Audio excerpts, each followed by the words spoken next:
You may Thank you, proceed, Your Honor. With the permission of the presiding officer, Honorable Senator Judges. Magandang umaga, Mr. Witness. Magandang umaga po. Kumusta na po kayo ngayon? I'm feeling a bit anxious lang po as of this moment. Nervyos? Anxious? Okay. Huwag kang mag-anxious. Please state your name again. Your name, your age, and occupation and other personal circumstances, Mr. Witness. I am Roderick C. Wamil, 34 years old and currently an audit team leader of the Commission on Audit, Pasay City. Before I ask you about your present occupation, give us a educational background. What is your educational background, Mr. Witness? Ako po ay nagtapos ng Bachelor of Science in Accountancy from the Central Luzon State University at ng Juris Doctor degree from the Arellano University School of Law. So you are both an auditor and a lawyer. Yes, ma'am. Okay. Ngayon, nagtrabaho ka sa COA. Yes, ma'am. How long have you been working for the Commission on Audit? I've been with the Commission on Audit for more than 11 years po. 11 years. And what position in the COA do you presently hold? I presently hold the position po of attorney of the Commission on Audit. Ano yung attorney for? It is yung description of the plantilla position po na hinahawakan ko. But currently po, I am an audit team leader po sa Commission on Audit Pasay. Okay. Before you were assigned to the Commission on Audit Pasay, what was your previous position with the COA? Before my assignment po sa Commission on Audit Pasay, I was previously assigned as a state auditor po of the Intelligence and Confidential Fund Audit Office of the COA. Itong COA ICFAO. ICFAO? Yes, ma'am. Could you give us a background? Ano itong COA ICFAO? Ang COA ICFAO po ay yung office under the Office of the Chairperson in charge with the conduct of the post-audit po ng liquidation of the confidential fund and intelligence fund of the various government agencies, which include the national government agencies, the government-owned or controlled corporations, and the local government units po. Okay. Na-mention mo ang intelligence at confidential funds. For our understanding, para maintindihan namin ngayon, ano ang intelligence funds at ano ang confidential funds? Ang intelligence funds po under the Joint Circular 2015-01 ay yung lump sum appropriation po na provided in the budget of the agency concerned with respect to their intelligence operations. While Ano naman ang confidential funds? ang confidential fund po based on the Joint Circular 2015-01 ay yung lump sum appropriation po ng concerned agency para sa kanilang confidential expenses. At you earlier said, sinabi mo kanina na ang office ng ICFAO ang nag-audit ng national government agencies. Anong ibig sabihin ng nagko-conduct ng audit? Anong klaseng audit ang ginagawa ng COA ICFAO? Ang audit po na ginagawa ng COA ICFAO ay compliance post-audit po. What do you mean by compliance post-audit? When we say compliance post-audit po, we evaluate a certain subject matter which is covered by the audit with respect to a certain criteria po which is usually po yung applicable laws, rules, and regulations. And in case of the confidential and intelligence fund, ini-evaluate po namin yung liquidation ng confidential and intelligence fund based dun sa criteria na presented ng Joint Circular 2015-01.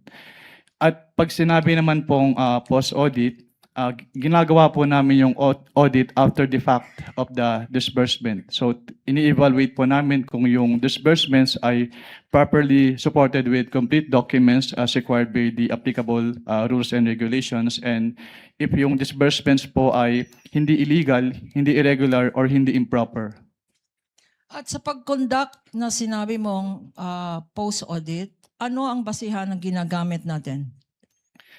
Ang ginagamit po namin sa ICFAO ay yung Joint Circular 2015-01. Can you tell us ano itong Joint Circular 2015-01? Ang Joint Circular 2015-01 ay yung nagpo-provide po ng guidelines on the entitlement, the use, the release, the reporting po at yung audit ng confidential fund at ng intelligence fund of the various government agencies. If I show you a document now entitled, and this for appreciation of the Honorable Senate Impeachment Court is being flashed on the screen with the permission of the presiding officer. Council may do so and may proceed. I'm showing to you now a document entitled the Joint Circular 2015, which for identification has been marked as Exhibit P-1-4 for the prosecution. -E. Showing to you this document, we have here, Your Honor, we're being assisted here Assisting by counsel may approach. our Associate Attorney Mark Penny. Likewise, assisting counsel for the respondent may approach Thank you, Your Honor. the witness.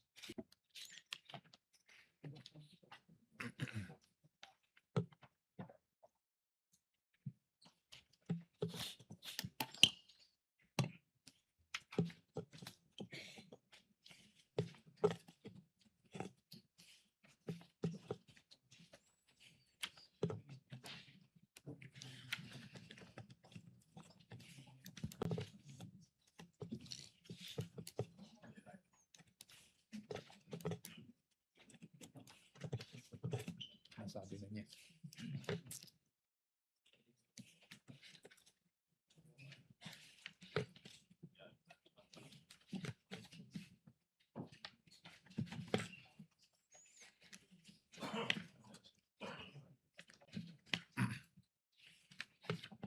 While we're waiting, counsel, Attorney Kapunan, would you like to identify this document as previously marked so that we can have it on the record and for the reference? Your Honor, of please, the- Mr. Witness, what relation does this joint circular have to the joint circular that you mentioned na basihan ng inyong audit, post-audit?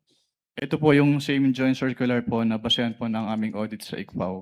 Okay. Bakit tinatawag ito na joint circular?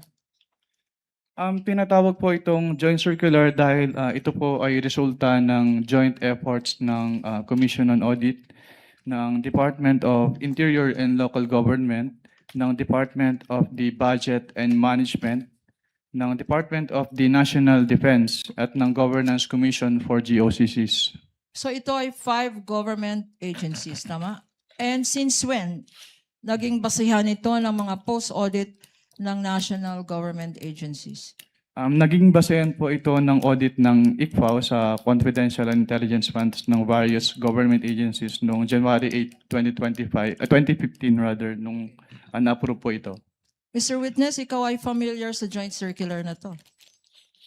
Yes, ma'am. Okay, if I show you Section 4.8 being flashed on the screen, Your Honors, with the permission of the presiding justice. Sa Section 4.8 na nakikita natin sa screen, ano-ano, what kind of confidential expenses can be incurred using confidential funds? Under item 4.8 po of the Joint Circular 2015-01, the confidential fund shall be used only for the following confidential expenses. Una po, yung purchase of information necessary for the formulation and implementation Ano pa? of... Dahan-dahan natin. Unang-una, 4.8. Anong una? Ang una po ay yung purchase of information necessary for the formulation and implementation of program, activities, and projects relevant to the national security and peace and order. Being flashed on the screen, Your Honor, is the pertinent provision cited. Pangalawa, ano pa ang examples ng confidential funds or kung ano ang pwedeng paggamitan ng confidential funds? Pangalawa po ay yung rental of transport vehicle related to confidential activities. Also being flashed on the screen for easy reference. Pangatlo, ano pa? Pangatlo po, yung rentals and the incidental expenses related to the maintenance of safe houses. What else, Mr. Witness? Pang-apat po, yung purchase or rental of supplies, materials, and equipment for confidential operations that cannot be done through regular procedures without compromising the information gathering activity concerned. What else, Mr. Witness? Ano pa? Panglima po, yung payment of rewards to informers who must not be employees of the concerned government agency, subject to three conditions. First is yung approval by the head of the agency. Second, it must be supported with documents evidencing the success of the information gathering and or surveillance activities on account of the information given by the informer. Pangatlo, it must be directly related to the conduct of the specific confidential activities of authorized agencies. For purposes of the records, Your Honor, the witness cited 4.8.1 up to 4.8.7 of the Joint Circular 2015. Hanggang 4.8.5 pa lang po. Okay. Sorry. What else, Mr. Witness? Pang-anim po is to uncover or prevent illegal activities that pose a clear and present danger to the agency personnel or property or other facilities and resources under the agency protection done in coordination with the appropriate law enforcement agencies.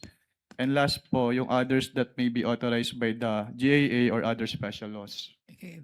4.8.1 up to 4.8.7.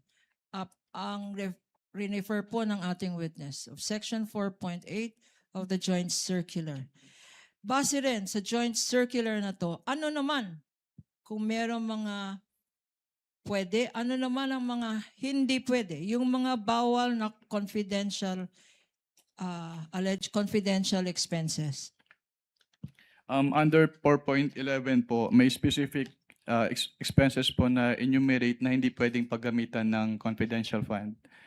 Una po, yung salaries, wages, overtime, additional compensation, allowance, or other fringe benefits of officials and employees who are employed by the government in whatever capacity or elected officials except when authorized by law.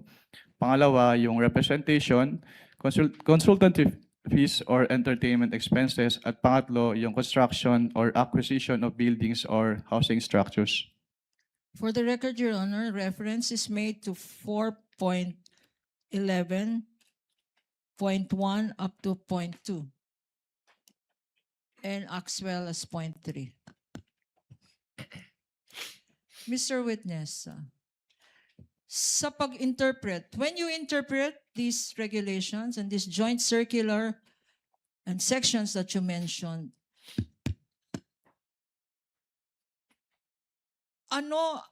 what terms of compliance are you thinking about?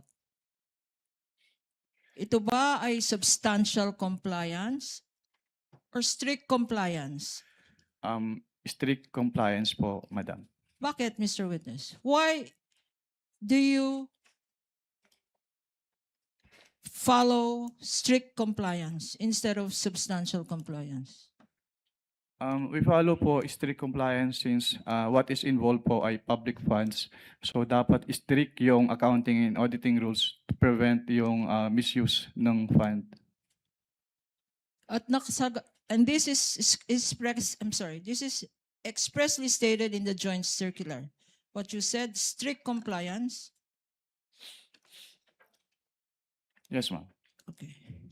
Now, 9 years you said sa COA ICFAO. With the permission of counsel, Mr. Witness, it is mentioned in the JMC that it should be strictly interpreted, and you said it's in the JMC. Where? Sa last paragraph po ng 1.0, Your Honor. Last paragraph ng 1.0. So in the rationale. Yes po, Your Honor. Thank you. You may proceed, counsel.